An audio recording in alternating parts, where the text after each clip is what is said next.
Hey guys, hope you're doing well, and today I want to talk to you about the Harris Chain of Lakes. We just wrapped up our second event of the year, went super awesome, ended up in 7th place, but what we're going to do is we're going to recap practice, day 1, day 2, and then day 3 and 4 we're going to do is one joint day.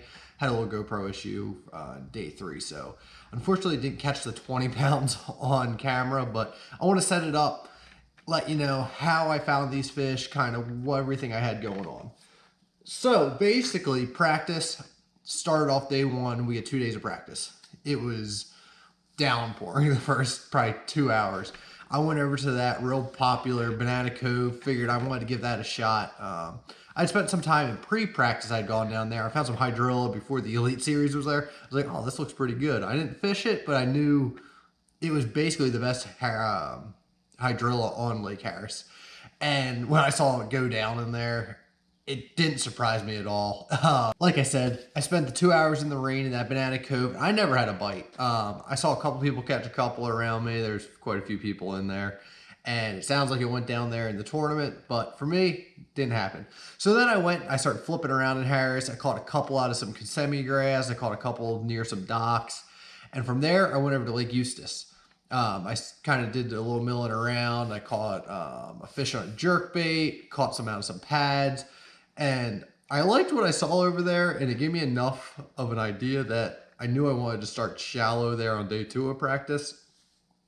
Just looking for that Chad spawn to go back a little bit. Day 1, I just burned a lot of shoreline looking for that Chad spawn. Never saw it, and I actually never caught any fish up shallow doing it, but day 2 of practice, I went to Eustis, launched there. We can launch a half hour before sunrise. So I was out there pretty dark looking around, and I found some birds on the bank, and I went through a spinnerbait around in there, just like that, with that Hayabusa trailer hook there you can see. That was kind of one of my keys to getting those fish that were short striking to bite it and keep them hooked up. And from that, I was basically just running as much bank as I could, as fast as I could in the mornings, and it actually paid off at the tournament, which we'll talk about on day 1. But from there in Eustis, I kept fishing along. I spent almost the full day there. I found a couple things. I sampled some shell. I went out and messed around with some hydrilla. Went in a canal. I figured out in the canals you could take a Z-Man Zinkerz. Not this guy exactly, but I could wacky rig him on a spinning rod, throw it around, and catch some fish doing that as well. And it would happen pretty quick, which will play a big part in day 1 and day 2 of the tournament, which I'll show you coming up here. But then I spent the last 2 hours of that first day of practice over in Griffin. And that is where I fished my tournament in 2020. Did really well, had a 20-something place finish. Caught an 8-pounder the first day there.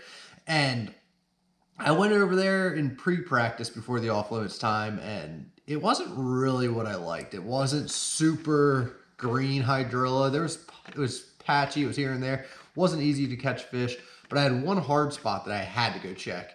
It was kind of a little bit of shell in the grass. When I went there in 2020, it was just absolutely loaded with fish. I've never seen that many fish on my side scan anywhere in the country. It was really cool. So just to get it out of my head, I had to go over there and practice it. Spent that 2 hours, like I said. Caught a couple little ones and had one big one wake it up in a pad set, but that was it. So it was good. Got that out of my mind. Day 2 of practice, we went starting Eustis like we were talking about. Found 3 or 4 areas that had that Chad spawn going on, and I was pretty excited about that. I figured I could put a couple fish in the boat quick, and then from there I'd have to go work for them. After fishing in Eustis, I idled and went over to Dora, Beauclair, Carlton, did a little sampling over there, and I got a decent amount of bites.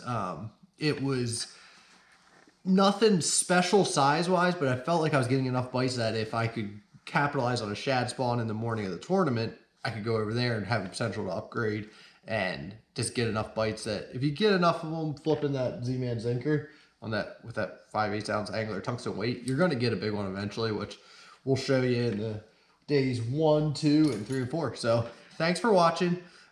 If you have any questions, let me know. We can put them in the comments below. I'll address them as we go along. And if you do me a huge favor, make sure you please subscribe and watch these fish catches. Oh, and one last thing. I completely forgot. Day one of practice, there was a, I think it was an egret. It was like a black one. It had a bluish bill. And from what I looked up, reading about them, they turn white after some part of when they molt or something like that. But somebody had left a fishing rod hanging off the side of their boat that was just docked there, and it must have had some sort of bait on it. The bird swallowed it. And I called the FWC, was trying to find if there was a like a conservation officer or whatever on the water that could help it out. And they said nobody was there, so they told me I could go over and try to unhook it. So I went over there, and the fish had swallowed it, or the bird had swallowed it really deep. It was in its throat. I was not able to get it out of its throat, but I was able to cut the line so he wasn't attached to the fishing rod, attached to the boat anymore. Hopefully he did all right. It's just one of those things. Make sure if you're fishing and if you're not with your rods actively, don't leave your line out there. There's no reason for it. It's not going to do the birds any good. There's just wildlife. You don't want to have that issue. It was kind of sad to see. So make sure you clean up your line, clean up your trash. There's no reason to leave any of that out there. It kind of bothers me a lot. So I was glad I was able to help the bird enough. I hope he ends up surviving. I know fish, you get that hook in there, it'll dissolve eventually. Hopefully the bird's the same way. So have a great day and watch these fish catches and the bird release.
I'm sorry, I can't help you.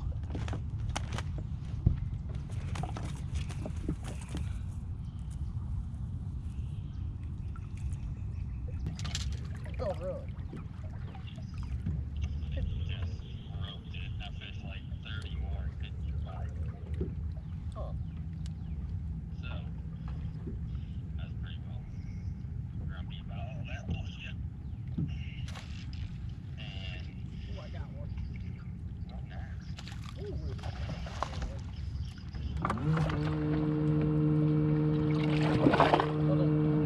Better. Oh, okay.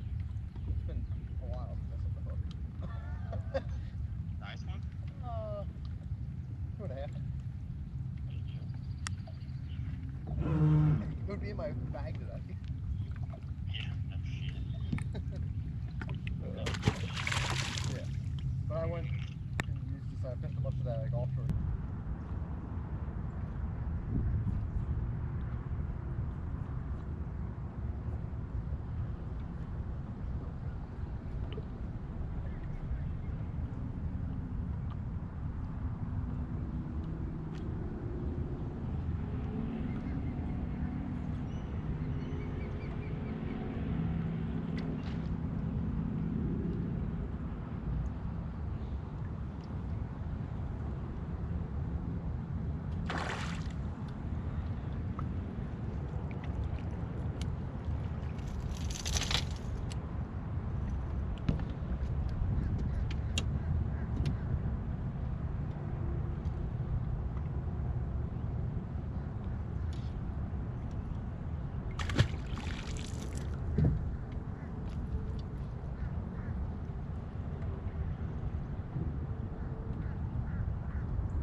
So I'll show you, I caught that in the turbot fatty.